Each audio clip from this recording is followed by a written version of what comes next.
Hola galileanos y galileanas, ¿tienen muchas ganas de aprender física? ¡Claro que sí! Pues qué bueno, porque hoy les tengo preparada una clase muy interesante donde vamos a aprender sobre la propagación del sonido y de otros tipos de onda también. Vamos a aprender que una onda se propaga a una velocidad constante y vamos a conocer las implicancias físicas y aplicaciones que tiene este fenómeno. ¿Te lo cuento? Comencemos con la clase.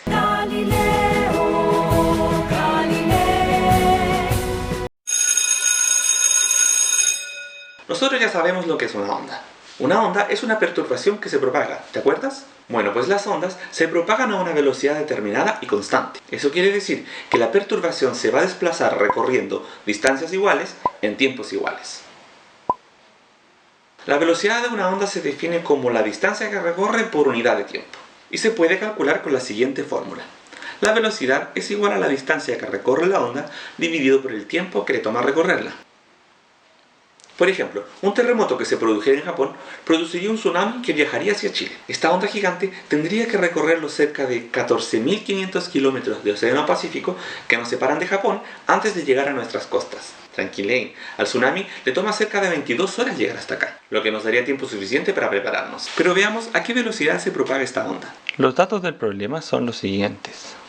La distancia que recorre la onda es de 15.400 kilómetros y el tiempo que le toma recorrer esta distancia es de 22 horas. La velocidad se calcula dividiendo la distancia que recorre dividida por el tiempo que le toma recorrer esta distancia. Es decir, en este caso es igual a los 15.400 kilómetros dividido por 22 horas, lo que nos da una impresionante velocidad de 700 kilómetros por hora. El sonido se propaga a una velocidad aún mayor que esta, casi el doble, unos 1200 kilómetros por hora, lo que es igual a unos 340 metros por segundo. Es decir, que el sonido recorre 340 metros, unas 3 canchas de fútbol, en solo un segundo. Eso es mucho.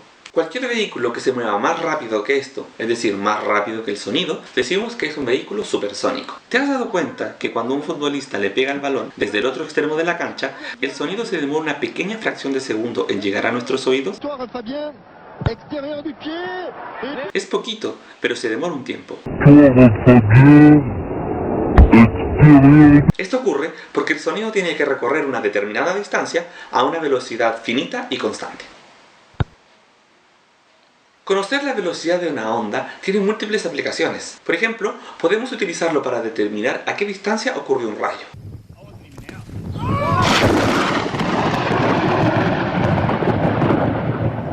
Claro, mira, el relámpago, es decir, la luz liberada por el rayo, y el trueno, es decir, el sonido que produce, son tan intensos que se pueden percibir a varios kilómetros de distancia. Pero la luz y el sonido no llegan al mismo tiempo.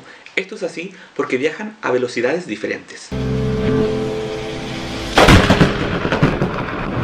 La luz se propaga con una impresionante velocidad de unos 300.000 kilómetros por segundo. Es una velocidad altísima y nada en el universo puede moverse más rápido que esto. A la luz le toma solo 8 minutos en llegar desde el Sol hasta la Tierra, mientras que en atravesar nuestra galaxia se demora unos 200.000 años. ¿Sabes quién fue el primer científico que intentó medir la velocidad de la luz? Claro, Galileo Galilei. ¿Quién más? Así es, incluso él ya antes había medido la velocidad del sonido. Galileo no fue capaz de medir la velocidad de la luz porque esta es demasiado alta. Sin embargo, fue el primero en darse cuenta de que esta tenía que tener un valor finito y posible de ser medido. Galileo la lleva. Pero volvamos a los rayos y veamos cómo podemos calcular a qué distancia cayó uno. Imaginemos que durante una tormenta eléctrica percibimos un destello por la ventana y que 15 segundos después escuchamos un estruendo. Como la luz viaja tan rápido, podemos suponer que el rayo cayó más o menos al mismo tiempo en que percibimos la luz. Por otro lado, el sonido recorre 340 metros en un segundo. Por lo tanto, en 15 segundos recorrerá 340 por 15 igual a 5.100 metros. Es decir, 5,1 kilómetros. Entonces, para calcular la distancia a la que cayó el rayo, solamente tenemos que multiplicar la velocidad del sonido por el tiempo que le tomó llegar desde el rayo hasta nosotros.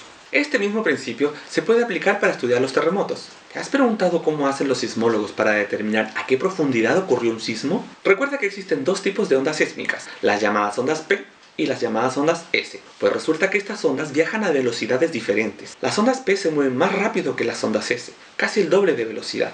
De modo que estas llegan primero. Midiendo la diferencia de tiempo entre que llegan las ondas P y que llegan las ondas S, los sismólogos pueden saber a dónde se produjo el movimiento. Un mecanismo similar usa nuestro cerebro para determinar de dónde proviene un sonido. Si la fuente está más cerca de uno de nuestros oídos que del otro, este percibirá el sonido una fracción de segundo antes, ya que, al estar más cerca de la fuente, el sonido tiene que recorrer menos distancia para alcanzarlo y por lo tanto demora menos tiempo.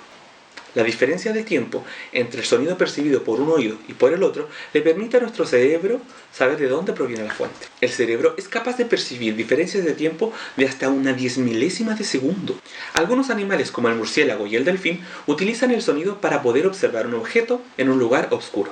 Emitiendo un pulso sonoro que rebota en la superficie del objeto, su cerebro puede medir el tiempo que le toma ese sonido en ir y volver, y con eso puede saber a qué distancia se encuentra el objeto.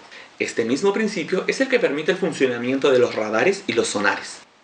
Algo muy especial ocurre con las ondas periódicas. El hecho que la velocidad de la onda sea constante impone una relación muy estrecha entre longitud de onda y frecuencia. ¿Recuerdas el ejemplo que vimos de la frecuencia con que pasaban las micros por el paradero? Habíamos hablado que se parece mucho a la frecuencia de una onda. Mira, podemos imaginar que cada micro representa una cresta de nuestra onda. La frecuencia, en este caso, indica el número de micros que pasan en una unidad de tiempo, y la longitud de onda equivale a la distancia entre dos micros consecutivas. Podemos notar que cuando la frecuencia es muy baja es porque las micros están muy separadas entre sí.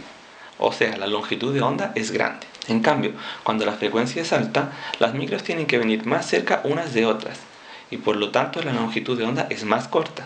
Entonces vemos que la frecuencia y la longitud de onda son inversamente proporcionales. Consideremos el tiempo que transcurre entre dos micros consecutivas. Recordemos que la velocidad es igual a la distancia que recorre una onda dividida por el tiempo que demora. La distancia que recorre la micro de atrás es igual a lambda, la longitud de onda.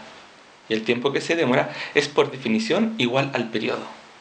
Pero recuerda que 1 partido por el periodo es igual a la frecuencia. Entonces nos queda que la velocidad de la onda es igual a la longitud de onda multiplicada por la frecuencia.